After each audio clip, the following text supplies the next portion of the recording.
Lorsque l'on scrape un site web, on part généralement dans toute une structure assez barbante. Il faut prendre une URL, faire une pagination, sélectionner des éléments, cliquer sur les éléments, extraire les données et lancer le scrapper. C'est un processus long et minutieux. Mais si je vous disais qu'il est possible de simplifier cette structure, mais si je vous disais qu'il est possible de scraper des articles, de scraper des produits, sans pour autant devoir faire de pagination et sans pour autant devoir faire des structures de navigation complexes. Mais si je vous disais que l'on peut aboutir au même résultat en mettant moins de temps et moins d'efforts. Bien sûr, il n'y a rien de magique à tout ça. Par ailleurs, la fonctionnalité dont on va parler n'est pas disponible sur tous les sites, mais si elle est présente, elle peut être exploitée. Pour ce tutoriel, on va utiliser l'outil de scrapping WebScrapper.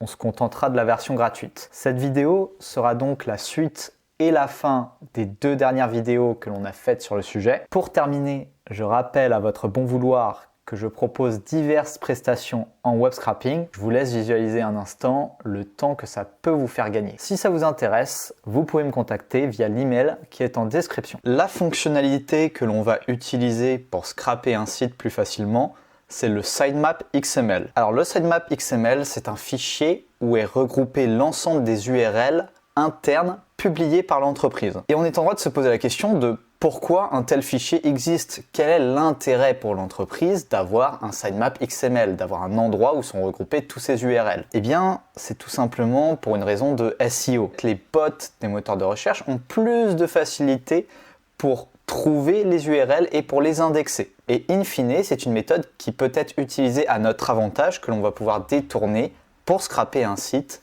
plus facilement. L'idée maintenant, c'est de savoir où est-ce qu'on trouve ce sitemap XML. Alors comme je vous l'ai indiqué, il n'est pas disponible sur tous les sites, ou du moins il est bloqué sur certains sites. Et on va prendre un exemple de site de transport, donc il s'appelle Eurosender. Et il se trouve que ce site a différentes langues. Et imaginons qu'on veut scraper un maximum de pages dans les différentes langues. Plutôt que de créer une sorte de navigation pour sélectionner l'entièreté des URL, on peut directement faire appel au sitemap XML. Et pour le trouver, il y a différentes façons de faire. Généralement, ce qu'on commence par faire, c'est de prendre le nom de domaine et de rajouter à la fin /robots avec un s.txt. Et de ce fait, ça va nous mener vers un fichier qui va nous donner certaines informations utiles et notamment l'endroit où se trouve le sitemap. Vous voyez qu'ici, le sitemap, c'est https://eurosender/sitemap.xml. D'ailleurs, on retrouve plus ou moins les mêmes formulations. Généralement, le sitemap, c'est soit cette formule, soit celle-là ou soit celle-là. Je fais du coup un copier, je le colle et voici grosso modo à quoi ressemble un sitemap XML. Vous voyez qu'on a les URL en anglais, on a les URL en PT, peut-être en polonais, en allemand, en français, EL, qu'est-ce que ça peut être, je ne sais pas. Vous voyez qu'ici est référencé l'entièreté des URL dans les différentes langues. Et bien entendu, on peut trouver le sitemap du sitemap, ainsi que le sitemap du sitemap du sitemap. Si jamais je regarde ce qui se trouve en anglais, eh bien je change le sitemap et j'ai des résultats différents. Donc vous l'avez compris, l'idée c'est de créer un crawler assez simple qui va naviguer sur les différentes URL présentées dans le sitemap. Maintenant, on va voir un exemple concret en scrapant un site d'e-commerce. Mais alors Jamy, quel sera notre objectif? L'objectif, c'est de voir qu'il y a différentes catégories sur ce site.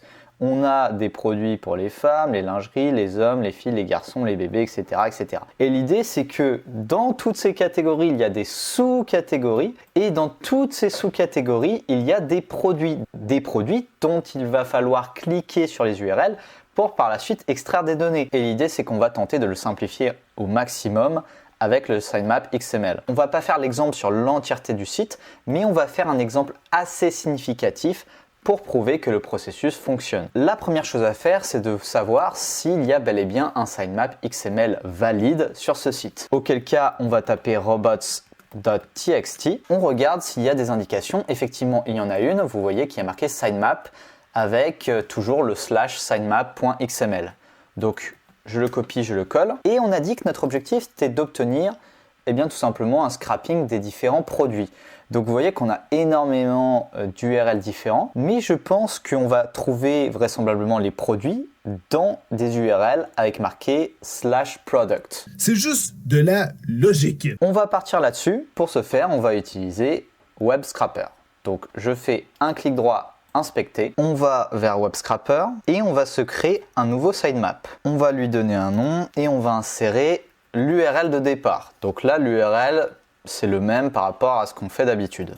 On crée un sitemap et cette fois-ci, pour avoir le sitemap XML, on va toujours commencer de la même façon. On va rajouter un nouveau sélecteur. On va l'appeler, je sais pas, sitemap XML. Et dans le type de sélecteur, vous vous en doutez, on va sélectionner sitemap.xml links. Et là, vous allez insérer le ou les URL correspondant au sitemap XML. Donc j'en colle un. Vous pouvez en rajouter plusieurs. On va y venir à la fin de la vidéo. Et vous pouvez également insérer une regex pour dire je souhaite uniquement utiliser certaines URL et non pas d'autres. Alors pour l'avoir testé, je dois très mal l'utiliser ou alors c'est pas très performant. Donc je ne vous le recommanderais pas spécialement. Si quelqu'un a réussi à le faire fonctionner, qu'il n'hésite pas à se manifester dans les commentaires. Ainsi qu'un minimum de priority. Alors la priority, c'est parfois mentionné dans le sitemap XML, mais pas toujours. Une fois que c'est fait, on va pouvoir cliquer sur Save Selector. Maintenant qu'on a fait ça, qu'est-ce qu'on fait? On va cliquer sur le sitemap XML pour en faire un parent et on va rajouter un nouveau sélecteur qui cette fois-ci sera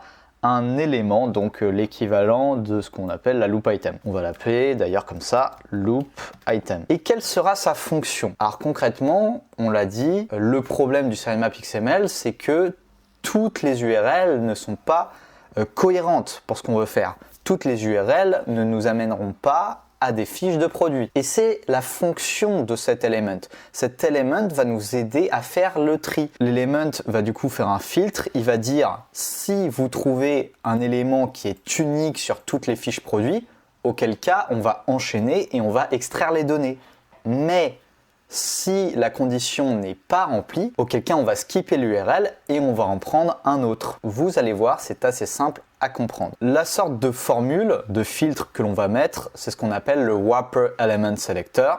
Ça va commencer par body, pour dire l'élément body dans le code HTML, has, et on va mettre un unique selector, un sélecteur unique que l'on retrouve sur toutes les fiches produits, mais que l'on ne retrouve pas sur d'autres fiches, à savoir sur toutes les fiches qui ne sont pas des fiches produits, vous l'avez compris. C'est la raison pour laquelle la première chose que vous allez faire, c'est que vous allez ouvrir quelques pages, entre 5 et 10 fiches détaillées, pour savoir s'il y a des éléments communs. On cible généralement du coup le titre. Le titre, il est généralement exprimé par le H1, donc si vous faites //H1, vous voyez que le titre, c'est bel et bien le nom de l'article. Et si on va le sélectionner un petit peu plus en détail, hop, on va arrêter ça. Vous voyez qu'on a une valeur de OProductDetailsTitle.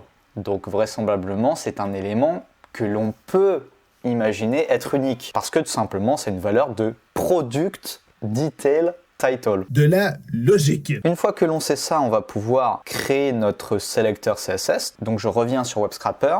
Et le sélecteur, ce sera du coup celui-là. On l'insère. Must be a valid CSS selector. C'est parce que j'ai oublié de mettre H1 et de l'insérer de crochet. Ça devrait être mieux comme ça. Vous sélectionnez Multiple et vous cliquez sur Save. Maintenant, on va cliquer sur l'élément et on va extraire les données. On se dirige donc vers une fiche détaillée et la suite logique des choses est assez simple. C'est-à-dire que l'on va rajouter un nouveau sélecteur à chaque fois que l'on veut extraire une nouvelle colonne. On va extraire uniquement que 3 données, à savoir le titre, le prix et la couleur. On va faire le titre ensemble et par la suite, je vais mettre en accéléré le prix et la couleur. Si jamais vous avez la flemme de chercher, je vous ai mis les sélecteurs CSS en description. Notez néanmoins que ces sélecteurs CSS peuvent varier dans le temps. Le titre, c'est absolument impeccable parce que on l'avait déjà écrit. Eh oui, on avait ça, c'est bel et bien un texte. On va mettre H1 comme ceci. Et si on fait un element preview ou un data preview, je sais jamais, un data preview, on a bel et bien le titre. C'est impeccable. Je ne sélectionne pas multiple, je fais save selector et je vais faire la même chose pour les deux autres éléments.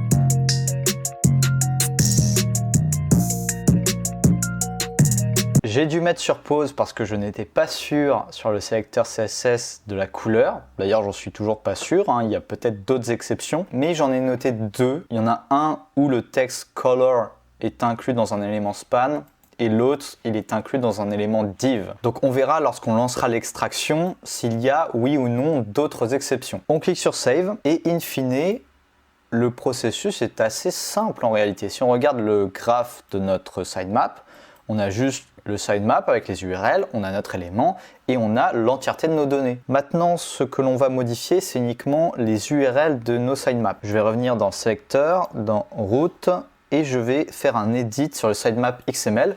Alors pourquoi est-ce que je fais ça? Comme on l'a vu, il y a certaines URL qui ne sont pas utiles pour nous. Alors dans l'idée, c'est que ça va tout de même fonctionner, mais ça va fonctionner au bout d'un certain laps de temps parce que ça va d'abord visiter cette URL-là, ça va voir, ok, ça ne remplit pas la condition, je vais prendre la deuxième, puis la troisième, jusqu'à ce qu'on arrive in fine à des URL de produits qui sont à partir de là. Donc c'est assez long. Pour l'enjeu de cet exemple, on va partir uniquement des 3 premières URL de produits. C'est la raison pour laquelle on va légèrement modifier ça.